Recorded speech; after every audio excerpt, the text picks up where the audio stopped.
जय हिंद प्यारे साथियों, एक बार फिर से स्वागत है, वेलकम है, अभिनंदन इस चैनल पर। आज हम ऑल टू ऑल रासायनिक अभिक्रिया जो है 13 गो केमिकल इक्वेशन यानी कि टोटल जो आपका 30 केमिकल इक्वेशन है वो सारे के सारे हम लोग करने वाले हैं। ठीक है, आपका 30 जो केमिकल इक्वेशन है वो सारे के सारे हम लोग करेंगे और ज्यादा वीडियो को भी हम लोग मतलब लेके नहीं जाएंगे और ज्यादा मतलब बकवासी नहीं चलेगा। बस चलते हैं मुद्दे पे।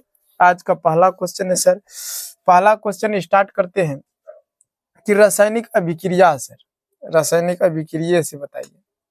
पहला क्वेश्चन ये रहा आपका और थोड़ा थोड़ा करके जो है ना हम लोग पढ़ते जाएंगे, स्टार्ट करते जाएंगे। पहला क्वेश्चन है कि रासायनिक अभिक्रिया, रासायनिक अभिक्रिया नहीं थे, संयोजन अभिक्रिया। अच्छा, रासायनिक अभिक्रिया तो आप लोग जान ही रहे हैं। ठीक है, रासायनिक अभिक्रिया किसे कहते हैं। चलिए पहले हम लोग स्टार्ट करते हैं संयोजन, क्योंकि ज्यादा टाइम देंगे तो बहुत ज्यादा हो जाएगा। संयोजन या संश्लेषण रासायनिक अभिक्रिया से क्या है। रासायनिक अभिक्रिया दो या दो से अधिक पदार्थों का आपस में मिलकर एक नए पदार्थ या दो या दो से अधिक नए पदार्थों का बनना है रासायनिक अभिक्रिया कहलाता है। वो अपने अनुसार से भी लिख सकते हैं, लेकिन पहला है संयोजन या संश्लेषण अभिक्रिया। ठीक है, संयोजन का मतलब होता है संयोग करना यानी कि मिलना। याद रखिएगा, संयोजन का मतलब होता है मिलना। तो यहाँ पर इसका परिभाषा हम इस प्रकार लिखे, वैसा रासायनिक अभिक्रिया जिसमें दो या दो से अधिक पदार्थ आपस में मिलकर एक नया पदार्थ का निर्माण करता है, उसे संयोजन रासायनिक अभिक्रिया कहते हैं। और नए पदार्थ का गुण जो होता है, नए पदार्थ का गुण हमेशा मूल पदार्थों के गुण से, मूल पदार्थों के गुण से नए पदार्थों का गुण हमेशा भिन्न होता है। एकदम आराम से समझना, कुछ नहीं। ये रासायनिक अभिक्रिया में क्या होगा, वैसा रासायनिक अभिक्रिया जिसमें दो या दो से अधिक पदार्थ मिलकर एक नया पदार्थ बनेगा। यहाँ पे देखिए, वैसी रासायनिक अभिक्रिया जिसमें दो या दो से अधिक पदार्थ आपस में मिलकर एक नया पदार्थ बनाता है। यानी कि इसका जो फॉर्म चलेगा सर ए प्लस बी, और ये बनाएगा क्या, ए बी। ठीक है, ये वाला फॉर्म चलेगा, दो ठो जुट के एक ठो नया बनाएगा। तो वैसा रासायनिक अभिक्रिया जिसमें दो या दो से अधिक पदार्थ आपस में मिलकर एक नए पदार्थों का निर्माण करते हैं, उसे संयोजन या संश्लेषण रासायनिक अभिक्रिया कहते हैं। और नए पदार्थों का गुण मूल पदार्थों से बिल्कुल भिन्न होते हैं। देखिए, यानी कि नए पदार्थों का मूल यानी कि पदार्थों के गुण से बिल्कुल भिन्न होते। एग्जाम्पल इसका सबसे हाईलाइटेड रहता है सब दिन, सर कार्बन को ऑक्सीजन से करा दीजिए और कार्बन डाइऑक्साइड हो जाए। ठीक है, पहला में कोई दिक्कत किसी को, समझते जाएंगे, आगे बढ़ते जाएंगे। ठीक है, और दूसरा इसी का उल्टा है, दूसरा इसी का उल्टा, थोड़ा सा दूसरा क्या कहता है कि सर, दूसरा कहता है आपका कि वियोजन या अपघटन से अभिक्रिया से क्या, उसी का उल्टा कर देंगे। उसमें क्या था, दो गो मिलके एगो बना रहा था, इसमें एगो टूट के दो गो बना है। आराम से एकदम पढ़ लेंगे। बोलेंगे सर वियोजन या अपघटन अभिक्रिया उस अभिक्रिया को कहते हैं जिसमें कोई यौगिक का बड़ा अणु, जिसमें किसी यौगिक के बड़े अणु टूटने से दो या दो से अधिक नया पदार्थ बनता है। कोनो यौगिक का बड़ा यौगिक टूटा और दो या दो से अधिक नया पदार्थ बना, इसमें भी नए पदार्थ के मूल जो होगा, गुण जो होगा, मूल पदार्थ से बिल्कुल भिन्न होता है। उसी का उल्टा परिभाषा हो जाएगा। संयोजन का ही उल्टा होता है कि वैसा रासायनिक अभिक्रिया जिसमें किसी यौगिक के बड़े अणु टूटने से दो या दो से अधिक नया पदार्थ बनता है, उसी को हम लोग वियोजन अभिक्रिया कहते हैं। यहाँ अलग से हम लिखे सर वियोजन या अपघटन अभिक्रिया वह अभिक्रिया है जिसमें किसी यौगिक के बड़े अणु के टूटने से दो या दो से अधिक नया पदार्थ में बदल जाते हैं, जिसके गुण जो होता है मूल पदार्थों से बिल्कुल भिन्न होता है, अलग होता है, मूल पदार्थों से बिल्कुल अलग होता है। कैसे सर, कैल्शियम कार्बोनेट को हम लोग गर्म किए, हीट किए, तो कैल्शियम ऑक्साइड अलग हो गया और कार्बन डाइऑक्साइड अलग हो गया। ये वियोजन, याद रखिएगा। ऐसा फॉर्म में अगर ना रहेगा, ठीक है, ऐसा फॉर्म में रहेगा और यहाँ पर ए प्लस बी बना देगा, तो ये वियोजन हो गया। संयोजन का हम क्या बताए थे, संयोजन का रहेगा सर ए और बी बना देगा क्या, ए बी। इस प्रकार से रहता है। तो याद तो करना पड़ेगा ना, याद तो सबको करना पड़ता है, याद करना पड़ेगा। वैसा यानी वियोजन या अपघटन अभिक्रिया वह अभिक्रिया है जिसमें किसी यौगिक के बड़े अणु टूटकर दो या दो से अधिक नए पदार्थों का निर्माण करता है। बस यही चीज हो जाएगा। चलिए, विस्थापन अभिक्रिया आता है। जो कि बहुत ज्यादा इंपॉर्टेंट है, बहुत ज्यादा। विस्थापन जो है ना, विस्थापन ये एकल विस्थापन है, ठीक है, और द्वि विस्थापन उभय विस्थापन होता है। ये विस्थापन या एकल विस्थापन अभिक्रिया किसे कहते हैं, मोस्ट इंपोर्टेंट है, कई बार प्रश्न पूछे गए हैं, पूछे जाते भी रहते हैं हरदम। क्या कर, वह अभिक्रिया जिसमें कोई तत्व किसी यौगिक में उपस्थित दूसरे तत्व को विस्थापित कर खुद उसका स्थान ले लेता है, उसे विस्थापन या एकल विस्थापन अभिक्रिया होता क्या है इसमें, वह रासायनिक अभिक्रिया जिसमें कोई भी तत्व और किसी यौगिक में उपस्थित दूसरे तत्व को अलग कर देता है। कोई भी तत्व किसी यौगिक में उपस्थित दूसरे तत्व को विस्थापित करके उसका स्थान ले लेता है, उसे विस्थापन या एकल विस्थापन अभिक्रिया कहते हैं। कैसे ले लेता है सर, ये रिएक्शन है, ये अभिक्रिया है, इसमें ये तत्व है और ये यौगिक है, और इस यौगिक में कोनो तत्व को ये तत्व विस्थापित कर देगा, भगा देगा। सक्रियता श्रेणी को याद कीजिएगा जब हम करवाए थे, ठीक है। तो ये जो है कॉपर और आयरन, यानी कि लोहा और कॉपर में आधा ज्यादा क्रियाशील जो है ना, ज्यादा क्रियाशील आपका लोहा है। लोहा मजबूत है, यानी धातु को रिएक्टिव कर लेगा, किसकी अपेक्षा, कॉपर की, तो कॉपर को भगा देगा और Fe4 बन जाएगा। यहाँ देखिए Fe4 और कॉपर, तो वही चीज तो यहाँ लिखा है। वह रासायनिक अभिक्रिया जिसमें कोई तत्व किसी यौगिक में उपस्थित दूसरे तत्व को, किसी यौगिक में उपस्थित है दूसरे तत्व को विस्थापित कर भगा दिया, यहाँ पे उसका स्थान खुद ले लेता है, उसका स्थान यहाँ खुद ले लिया। वैसे अभिक्रिया को हम लोग रासायनिक विस्थापन अभिक्रिया या एकल विस्थापन बोलेंगे। फिर से एक बार, वह अभिक्रिया जिसमें कोई तत्व किसी यौगिक में उपस्थित दूसरे तत्व को विस्थापित कर खुद उसका स्थान ले लेता है, उसे विस्थापन या एकल विस्थापन अभिक्रिया कहते हैं। कोई दिक्कत नहीं होना चाहिए इसमें, ठीक है। आगे चलते हैं, 4 नंबर है। 4 नंबर कहता है सर ऐसा बताइए, द्वि विस्थापन सेम होगा, लेकिन इसमें होगा दो यौगिक अपने आयनों का आदान प्रदान करके दो नए पदार्थों का निर्माण करता है। ये आसान है थोड़ा सा, देखिए क्या है द्वि विस्थापन। हाँ याद रखिएगा, दूसरा नाम भी जरूर याद रखिएगा। अगर जब मान लिया जाए पूछ दे वो द्वि विस्थापन नहीं पूछे, वो द्वि विस्थापन नहीं पूछे, पूछ दे उभय विस्थापन किसे कहते हैं, तो थोड़ा सा दिक्कत में पड़ सकते हो क्या। तो हम लोग बोलेंगे द्वि विस्थापन या उभय विस्थापन वह अभिक्रिया है जिसमें दो यौगिक अपने आयनों का आदान प्रदान करके दो नए यौगिकों का निर्माण करते हैं। क्या होगा ना, यानी कि द्वि विस्थापन या उभय विस्थापन वह अभिक्रिया है, द्वि विस्थापन या उभय विस्थापन वह अभिक्रिया है जिसमें दो यौगिक अपने आयनों का विनिमय करके, यानी कि आदान प्रदान करके नए पदार्थों का निर्माण करते हैं। दोनों यौगिक, यहाँ हाँ ट्रिक क्या बताए थे, दोनों साइड यौगिक रहे तो द्वि विस्थापन, एक साइड यौगिक एक तत्व रहे तो एकल विस्थापन। यहाँ पे ये क्या करेगा, ये विस्थापित करके नाइट्रोजन यानी सोडियम विस्थापित करके यहाँ पे हो जाता है सोडियम नाइट्रेट बना देता है, और यहाँ जो Cl है यहाँ Ag से मिल जाता है AgCl, यानी कि दोनों आयन, दोनों यौगिक अपने आयनों का आदान प्रदान करता है। तो यहाँ पे याद रखना द्वि विस्थापन या उभय विस्थापन वह अभिक्रिया जिसमें दो यौगिक अपने आयनों का आदान प्रदान करके दो नए पदार्थ है, ये दोनों जो बनने वाला नया पदार्थ है दोनों नया है, और ये भी बोलिएगा तो बनने वाला नया पदार्थ जो होता है मूल पदार्थों के गुण से उसका गुण भिन्न होता है। थोड़ा थोड़ा समझते जाइए, अब बाकी बात तो इसको याद करना पड़ेगा, समझने के लिए यहाँ हम हैं, समझाने के लिए, समझने के लिए। चलिए ये है उपचयन या ऑक्सीकरण अभिक्रिया, ये बहुत आसान है।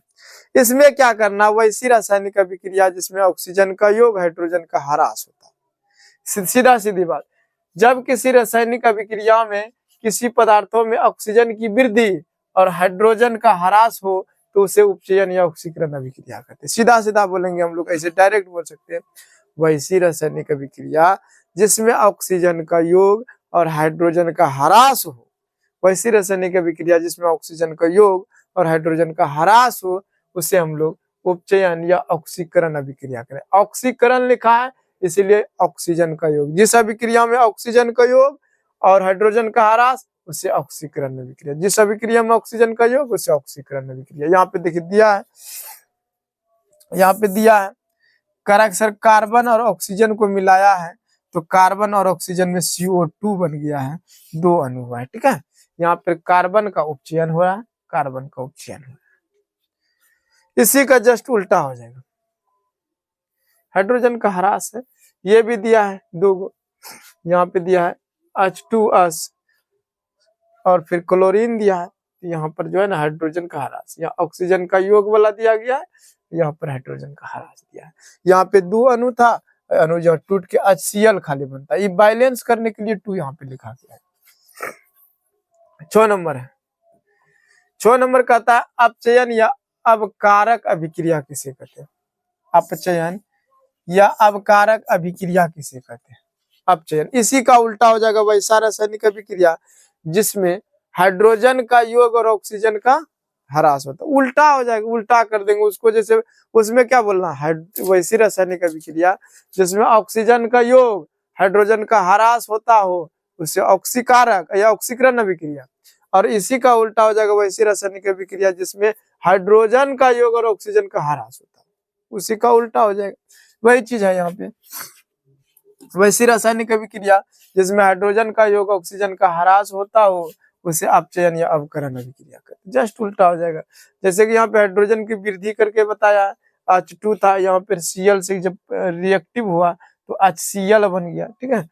और यहाँ पर दूसरा दिया है ऑक्सीजन का ह्रास, ह्रास क्या हुआ, O2 का ह्रास यहाँ था, यहाँ कैसे हुआ, या ऑक्सीजन जो है Cu से ऑक्सीजन हट के यहाँ पे, यहाँ ऑक्सीजन यहाँ आ गया, जल बन गया, तो यहाँ पर ऑक्सीजन में क्या हो गया, कमी आ गया यहाँ पे।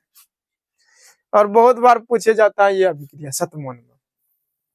7वां नंबर कई बार पूछे जाते हैं, रेडॉक्स अभिक्रिया से क्या समझते हैं?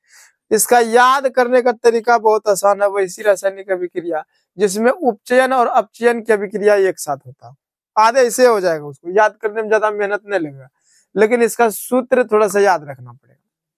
वैसी रासायनिक अभिक्रिया जिसमें उपचयन और अपचयन एक के साथ होता है, बस हो गया रेडॉक्स। वैसी रासायनिक अभिक्रिया जिसमें उपचयन और अपचयन एक साथ होता हो उसी को हम लोग रेडॉक्स अभिक्रिया कहते हैं। देखिए यहाँ पे है ना, कह वैसी रासायनिक अभिक्रिया जिसमें ऑक्सीकरण एवं अपकरण दोनों एक साथ अभिक्रिया होती हो उसे रेडॉक्स अभिक्रिया, ऐसे याद हो जाएगा, जिसमें ऑक्सीकरण और अपकरण एक के, या उपचयन या अपचयन एक साथ। यहाँ देखिए यहाँ पे हो रहा है, यहाँ पर क्या दर्शा रहा है, यहाँ पे दर्शा रहा है कि ये जो कैल्शियम ऑक्साइड है, इस Cu है, ऑक्सीजन का ह्रास हो रहा है यहाँ पे, ये जो हुआ यहाँ पर ऑक्सीजन का ह्रास, यहाँ पर हाइड्रोजन का वृद्धि हुआ, ऑक्सीजन का योग हुआ ना H2 और उसके साथ, तो ये दोनों अभिक्रिया होगी, यहाँ ऑक्सीजन का ह्रास, यहाँ ऑक्सीजन का योग, इसीलिए इसको बोलेंगे रेडॉक्स अभिक्रिया। सूत्र खाली याद रखना है कोनो एक ठो, अब बाकी बात परिभाषा तो ऐसे याद हो जाएगा, जिसमें अवकरण और ऑक्सीकरण एक के साथ होता है। चलिए एक क्वेश्चन यहाँ ना, अवक्षेपण अभिक्रिया। अवक्षेपण अभिक्रिया से ही पता चलता है कि सर इसमें कुछ ना नीचे की ओर बैठता है। यहाँ पे देखो करा कि वैसी रासायनिक अभिक्रिया जिसमें कोई प्रतिफल ठोस के रूप में विलयन से अलग हो जाता है उसे अवक्षेपण अभिक्रिया कहते हैं। यानी जब रिएक्शन कराया जाता है तो उस विलयन से अलग हो जाता है, या तो बैठ जाता है या उसके विलयन की सतह पर तैरने लगता है। तो यहाँ पर वही है कि वैसी रासायनिक अभिक्रिया जिसमें कोई प्रतिफल ठोस के रूप में विलयन से अलग हो जाता है उसे अवक्षेपण अभिक्रिया कहते हैं।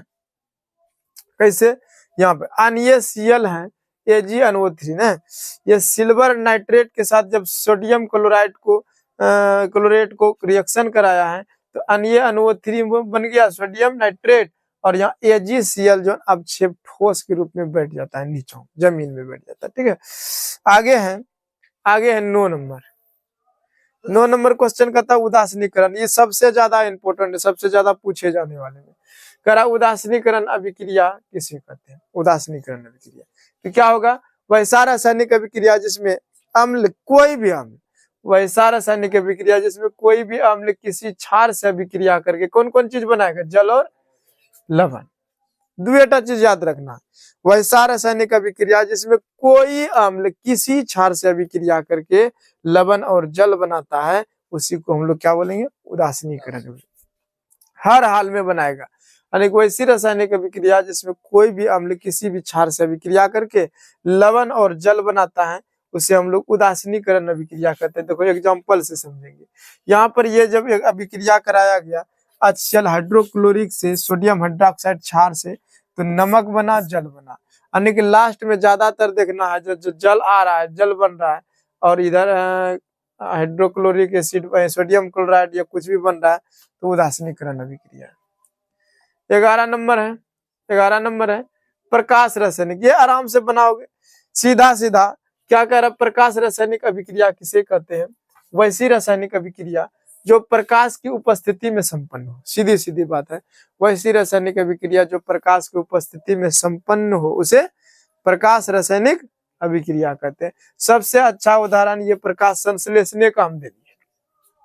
कार्बन डाइऑक्साइड वायुमंडल से लिया, जल लिया धरती से, ग्लूकोज बना दिया, ऑक्सीजन बना दिया, जल बना दिया। सीधा जो अभिक्रिया करेगा उसी का उत्तर हो जाएगा। वैसी रासायनिक अभिक्रिया जो प्रकाश की उपस्थिति में ही संपन्न हो उसे प्रकाश, यानी कि जिस अभिक्रिया को पूर्ण होने में प्रकाश की आवश्यकता हो उसे प्रकाश रासायनिक अभिक्रिया कहते हैं। आगे है यहाँ पे विद्युत अपघटन अभिक्रिया, मोस्ट इंपोर्टेंट है। विद्युत अपघटन कह रहा है कि किसी यौगिक के जलीय विलयन में, कोई भी यौगिक हो उसके जलीय विलयन, कोई भी यौगिक का मिश्रण कर दिया जलीय विलयन, जैसे NaCl हो गया, उसी को घोल दिए, जलीय विलयन में विद्युत धारा प्रवाहित करने पर वह यौगिक अपने घटकों में टूट जाता है। यानी कि जहाँ NaCl के यौगिक को हम लोग उसमें विद्युत धारा देंगे तो ये Na प्लस Cl में टूट जाएगा। वही नहीं कह रहा, किसी यौगिक के जलीय विलयन में विद्युत धारा प्रवाहित करने पर वह अपने घटकों में टूटकर अलग हो जाता है, और इस अभिक्रिया को ही विद्युत अपघटन कहते हैं। सीधा कोई भी यौगिक का जलीय विलयन है, उसमें जब विद्युत धारा डालते हैं तो वो अपने अपने घटक में टूट जाता है, उसी को हम लोग क्या बोलेंगे, उसी को हम लोग बोलेंगे विद्युत अपघटन अभिक्रिया। एग्जाम्पल दिया, जल में विद्युत धारा प्रवाहित किया, हाइड्रोजन अलग, ऑक्सीजन अलग। NaCl में हम बोले तो वो भी Na अलग, Cl अलग। ये दोनों बहुत ज्यादा जरूरी है। 12 और 13 आराम से बन जाएगा।